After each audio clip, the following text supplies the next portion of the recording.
Hai Prims, apa kabar? Semoga tetap pada kondisi sehat walafiat. Nah, kita masih di acara Prim Talk, yang mana seperti biasa kita bakal membahas masalah seputar kesehatan. Nah, kali ini kita kedatangan narasumber yang oke banget. Penasaran? Yuk langsung kita sapa narasumber kita, Dr. Edward, spesialis THT KL. Selamat datang, dokter. Ya, terima kasih. Apa kabar, dokter? Baik. Selamat siang, Prims. Oke. Dan karena sepertinya pembahasan hari ini sedikit panjang dan bisa beberapa part, maka tetap stay tune ya untuk Prims di rumah.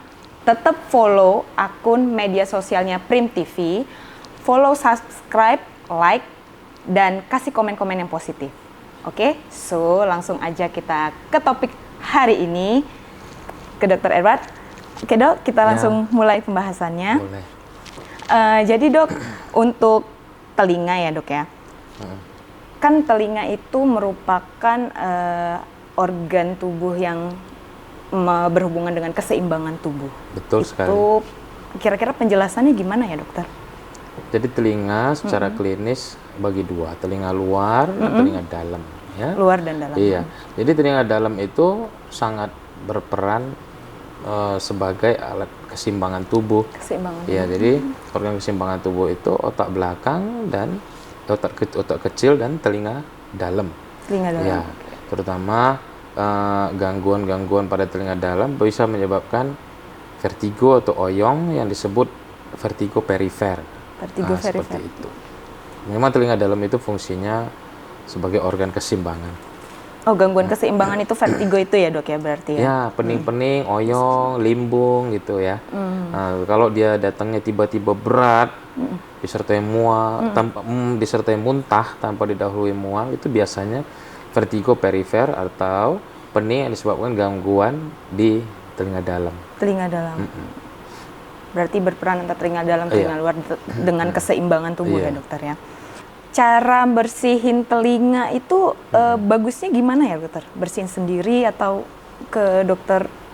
Sebaiknya dicek dulu telinganya oleh spesialis THT. Oke, dicek dulu. Karena sulit bagi kita untuk membersihkan kuping sendiri. Kita kan nggak bisa lihat nih. Walaupun mungkin di sana kasih kaca, tapi susah.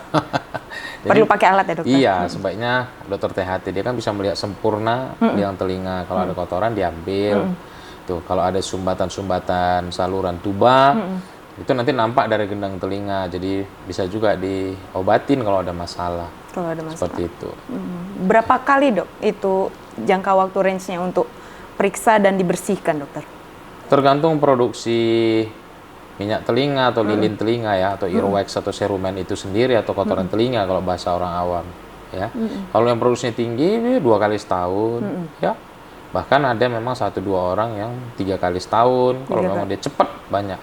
Itu orang-orang yang sering mengkorek-korek pakai cotton bud itu bisa menyebabkan produksinya malah tinggi. Makin produksinya ya dokter? Iya, jadi kalau normal-normal saja 1 tahun sekali. Setahun sekali. Nah, kalau kita sudah pernah dibersihkan telinga kita akan tahu ini udah kurang nyaman, agak penuh, agak kurang pendengarannya. Iya, atau kawan kita merasa kita agak-agak gimana ya, susah dipanggil gitu.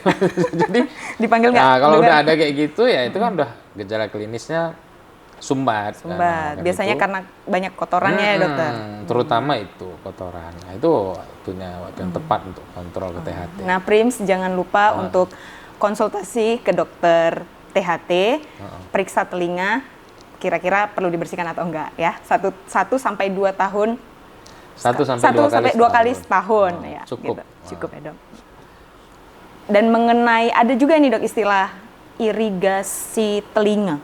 Itu gimana ya dok? Ya kalau memang dulu teknik untuk membersihkan kotoran telinga itu bisa dengan irigasi. Yaitu disemprotkan cairan ke dalam sehingga cairan itu membentur gendang telinga. Balikan dari cairan itu mendorong kotoran telinga keluar. Tetapi untuk pada masa-masa sekarang ini itu tidak direkomendasikan lagi karena dapat mencetus atau merangsang timbulnya vertigo. Pusing, ya, jadi memang paling bagus ya dengan diambil dengan menggunakan alat, Nah, seperti itu. Tidak disarankan lagi untuk dilakukan irigasi telinga. Biasa dulu irigasi itu untuk mengangkat kotoran juga atau gimana? Membersihkan kotoran telinga terutama yang sudah relatif keras, padat, gitu seperti itu. Ya. Kalau sekarang nggak perlu, tinggal ambil aja gitu. Ya, apalagi sekarang kan instrumen di klinik sudah lebih lengkap ya. Sudah yang kecil-kecil itu udah banyak. Gitu. Jadi liang telinga itu kan cuma setengah sentimeter kurang lebih ya diameternya. Jadi untuk liang telinga sekecil itu pun alat-alat kedokteran sudah banyak. Kalau zaman dulu mungkin belum ada ya. Susah makanya main semprot. Gitu. Tapi itu efek sampingnya bisa tiba-tiba vertigo. Dan vertigo itu biasanya berat. Berarti memang udah nggak ada lagi. Tidak disarankan irigasi ya, telinga. Nah, ini masalah paling sering ini, Dok. Penggunaan headset atau earphone. Itu yang aman gimana sih, Dok? Karena kan pasti ada kayak efek ke pendengaran sendiri ya kan, Dok? Jadi hantaran suara itu hantaran udara dan hantaran tulang ya. Hantaran udara melalui liang telinga. Hantaran tulang melalui tulang temporal atau tulang tempat telinga menempel ini. Jadi dua sebenarnya, dari sini ya. Ya kalau headset itu dia kan lebih ke hantaran udara ya. Nah, tetapi disayangkan sumber suara itu kan terlalu dekat. Sumber suara itu terlalu dekat. Tentu hal ini kalau sering-sering, kalau berlama-lama, apalagi volumenya tinggi, itu pasti berpengaruh terhadap sel-sel rambut luar di telinga dalam. Jadi kalau suaranya terlalu keras. Ya kan, itu bisa menyebabkan sel-sel rambut dalam itu layu atau patah. Itu nggak bisa diperbaiki. Jadi kalau semakin sedikit sel rambut luar di telinga dalam, itu menyebabkan kemampuan mendengar kita semakin menurun. Pernah saya dapat kasus orang terbang dari Bangkok ke Medan pakai pesawat pakai headset. Dari Bangkok oke-oke aja, waktu itu masih Polonia ya bandara kita. Mendarat di Polonia, udah nggak bisa dengar apa-apa lagi. Anak perempuan, iya. Sama sekali, Dok? Iya, dia baru tamat SMA, liburan ke Bangkok, pulang-pulang dari Bangkok, dipanggil papa mamanya, udah begitu aja.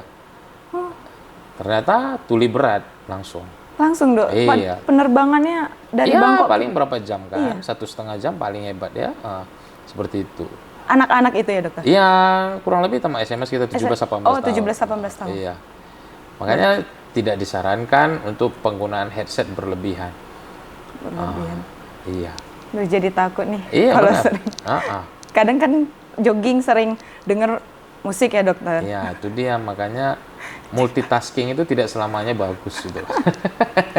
Ya kan, jogging sambil menikmati musik. Iya, satu-satu aja. Dulu kan Tuhan ciptain kita nggak ada headsetnya. Iya, nggak ada. Kalau apa yang ditambah-tambah, kemungkinan akan ada efeknya. Ada efeknya. Ya udah, berarti kalau jogging sekarang nyanyi sendiri ya, Dok? Iya. Kecuali besok ada bayi yang lahir udah pakai headset. Itu luar biasa, itu ada tambahan berarti di dalam ya, Dok? Bonus. Nah, kemudian ada juga ini, Dok. Telinga kita kadang suka nging gitu ya, Dok, ya, berdenging ya, Dokter.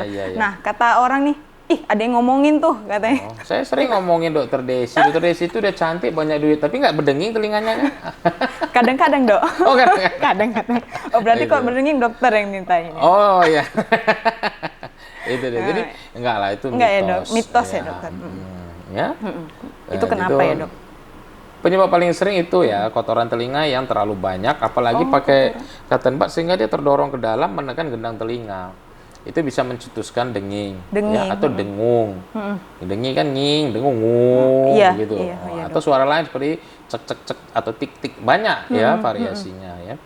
Nah, terus penyebab lain itu bisa sumbatnya saluran yang menghubungkan telinga dalam ke hidung belakang, disebut tuba eustachius. Kalau itu sumbat, pertukaran udara di telinga tengah nggak normal, bisa mencetuskan denging atau dengung ya. Iya, jadi bukan karena diomongin orang. Bukan ya, berarti itu mitos. Banyak yang ngomongin Dokter Desi, tapi nggak denging-denging juga sesekali aja. Sekarang, nggak sih, Dok. Oke. Kalau gitu artis itu semua denging semua dong. Denging semua ya, Dok. Karena kaya dong dokter THT di Jakarta ya. Berencana pindah, Dok? Nggak bisa Jangan. pindah dari Royal Prima, sudah susah. Udah di sini.